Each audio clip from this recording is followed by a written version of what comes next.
दोस्तों, स्वागत है आपका एक्सपेरिमेंट विद ऋतिक चैनल में। तो जैसा कि अपन ने पढ़ा था कि अपने जो कनेक्शन होता है दो तरीके का होता है, एक तो समांतर क्रम में कनेक्शन होता है और श्रेणी क्रम में कनेक्शन होता है। तो फ्रेंड्स, इस वीडियो में आज अपन ये जानेंगे कि अगर अपने घरों के अंदर श्रेणी क्रम में कनेक्शन कर दे तो क्या हो जाए और समांतर क्रम में कनेक्शन करने से क्या होता है और इसके क्या लाभ और क्या हानि होती है। फ्रेंड्स, हाँ, समांतर क्रम में भी संयोजन करने से कुछ लाभ होते हैं और कुछ हानि होती है, क्योंकि एक सिक्के के दो पहलू होते हैं। तो उसी तरह हर चीज़ की कुछ कमियां होती है और कुछ उसके लाभ होते हैं। तो सबसे पहले अपन समझ लेते हैं कि समांतर क्रम में कैसे संयोजन किया जाता है। तो फ्रेंड्स, ये अपना मीटर होता है। मीटर के अंदर से आपको पता है दो वायर आते हैं, एक तो लाइव वायर होता है और एक न्यूट्रल वायर होता है। मैंने न्यूट्रल वायर को ब्लैक कलर से बनाया है और जो अपना लाइव वायर है उसे रेड कलर से बनाया। तो अपने मैं आपको केवल एक कमरे का कनेक्शन कर बता रहा हूँ कि इसे एक कमरे का कनेक्शन कैसे किया जाता है।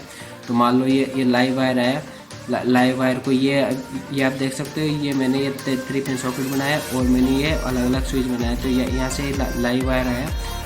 लाइव वायर को अपने जो स्विच के एक टर्मिनल के ऊपर कनेक्ट कर देंगे और इसको सभी के ऊपर ऐसे कनेक्ट कर दिया जाता है। और जो यहाँ से जो न्यूट्रल वायर आता है वो सॉकेट के एक टर्मिनल पे कनेक्ट करते हैं और दूसरे टर्मिनल से इसी टर्मिनल से एक वायर को अलग से ले जाते हैं। और जो उस कमरे के अंदर जो भी आप अप्लायंस लगाते हो, जैसे कि फैन, ट्यूबलाइट, LED, लैंप वगैरह, कुछ भी आपके अकॉर्डिंग उस कमरे के अंदर आप जो लगाओगे उसके अकॉर्डिंग आप उन सब के दूसरे टर्मिनल के ऊपर आप न्यूट्रल वायर ले जा सकते हो। और जो न्यूट्रल वायर आप ले जाओगे तो उसे आप कॉमन कर सकते हो, यानी कि आपको कॉमन करने से कोई दिक्कत नहीं होगी। अब जो आप यहाँ पे फेस दोगे तो यानी कि यहाँ पे तो फेस चला गया और यहाँ से जो स्विच का दूसरा वाला पॉइंट होगा उससे अपन फैन को कनेक्ट कर देंगे। यहाँ से वायर दूसरा वायर लेके जाएंगे, यहाँ से ये इसको कनेक्ट कर देंगे और यहाँ से इसको कनेक्ट कर देंगे। तो ऐसे अपने घरों के अंदर समांतर क्रम में संयोजन होता है। अब मैं आपको श्रेणी क्रम में संयोजन करके बताता हूँ कि श्रेणी क्रम में कैसे संयोजन किया जाता है। तो श्रेणी क्रम में संयोजन करने का बहुत ही सिंपल सा तरीका है। अपने ये अपना मीटर आता है। मीटर के अंदर अपने दो वायर आएंगे। दो वायर आने के बाद में मैंने ये जो लाइव वायर है इसे मैंने रेड कलर से बनाया हुआ पहले की तरह। अब आप इसके अंदर भी एक स्विच लगा सकते हो, तो मैंने इसका स्विच लगा दिया। और स्विच के बाद में यानी कि अपने बल्ब लगा सकते हो, फैन लगा सकते हो, कुछ भी लगा सकते हो आप। मैं ये कनेक्शन केवल एक रूम के अंदर ही बता रहा हूँ आपको।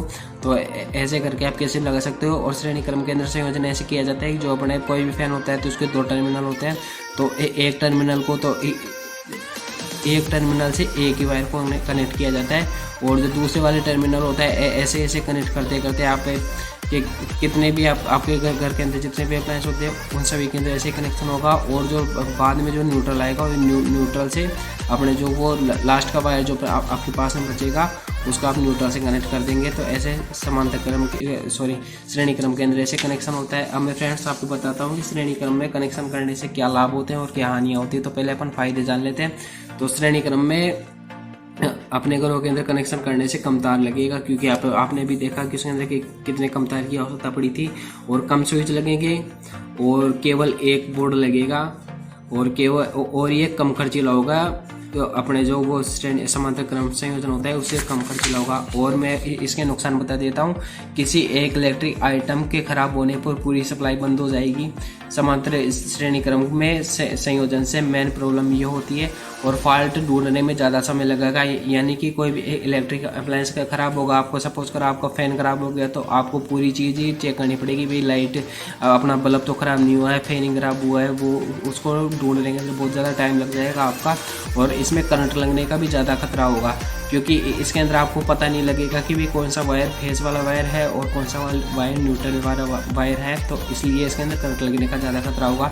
और अलग अलग पॉइंट पर वोल्टेज सेम नहीं होगा, जिससे कई इलेक्ट्रिक अप्लायंस आपके चल ही नहीं पाएंगे। यानी कि इसके अंदर जो अलग अलग टर्मिनल पे जो वोल्टेज होती है वो सेम नहीं होती, अलग अलग होती है, जिससे कि अपने जो घरों के जो अपने इलेक्ट्रिक अप्लायंस आते हैं वो नॉर्मली 240 वोल्ट के ऊपर काम करते हैं और अपने घरों के अंदर भी 240 वोल्ट ही आती है। तो वो सपोज करो कोई आपका फैन है तो वो आपका 200 वोल्ट पे चल रहा है सपोज करो। तो अब बाकी का बच्चे जो वो 200 वोल्ट तो वहाँ पे कंज्यूम कर लेगा। मैं इसको आपको बता देता हूँ। ये सपोज करो मैंने फ़ैन लगाई, ये बल्ब लगाया तो बल्ब मान लो आपके 50 वोल्ट के ऊपर चल रहा है, ये सपोज करो, यानी कि 50 वोल्ट ले लेगा। तो 50 वोल्ट लेने के बाद में अपने को पता है कि अपने घरों के अंदर 240 वोल्ट आती है, 230 से 240 आएगी तो अपने बाद में 190 वोल्ट बचेगी। तो अपना जो पंखा है वो केवल 250 के ऊपर ही काम करेगा। तो यानी कि ये वाला पंखा 190 वोल्टेज पे चल ही नहीं पाएगा। तो इसलिए भी समांतर क्रम में संयोजन इसलिए नहीं किया जाता है। और इसका दूसरा वो है, इसके अंदर फेज और न्यूट्रल तार का पता नहीं लगता है कौन सा फेज और कौन सा न्यूट्रल है, इसलिए आपको करंट लगने का खतरा ज़्यादा होता है। ये अपना श्रेणी क्रम का मैंने बता दिया। अब मैं आपको समांतर क्रम का बता देता हूँ कि समांतर क्रम के अंदर क्या फ़ायदे होते हैं और क्या नुकसान होते हैं। तो सबसे पहले मैं आपको फ़ायदे बता देता हूँ। इसके अंदर जिसे चलाना है उसे चला सकते हैं। मैंने अब ये अपने घरों के अंदर जो स्विच आते हैं, आपको अगर सपोज कर आपके घर के अंदर लाइट चलानी है तो आप लाइट चला सकते हो, पूरे अप्लायंस नहीं चला सकते हो। और इसके अंदर बिजली का बिल कम आएगा। बिजली का बिल इसलिए कम आएगा क्योंकि आपको अभी ज़रूरत है पंखा चलाने की, तो केवल आप पंखा ही चलाओगे, ना कि लाइट भी चलाओगे। और श्रेणी क्रम के अंदर आपको पंखा भी चलाना पड़ेगा और आपका बल्ब भी जलाना पड़ेगा। तो अगर आपका बल्ब नहीं जलाओगे तो आपको पंखा नहीं चलेगा, इसलिए आपको आपका पंखा भी चलाना पड़ेगा। तो इसलिए समांतर क्रम के अंदर आप आपके अकॉर्डिंग चला सकते हो कुछ भी आपके जो काम आने वाला है वो। तो बिजली का बिल इससे कम आएगा। और रिपेयरिंग करते समय करंट नहीं आएगा। क्यों करंट इसलिए नहीं आएगा क्योंकि अपन जो उसके अंदर कनेक्शन करते हैं तो जो फेस वाला वायर होता है उसको अपन स्विच पे कनेक्ट करते हैं। तो इससे यानी कि अपने वहाँ से अपन स्विच को बंद कर देंगे तो इससे अपने को करंट नहीं लगेगा। और वैसे फ्रेंड्स, आप आपके घर के अंदर कुछ भी इलेक्ट्रिक आइटम से कुछ भी करो तो आप पहले सेफ्टी से करना चाहिए, ना कि ऐसे डायरेक्ट ही हाथ लगा के उसे करंट आ सकता है।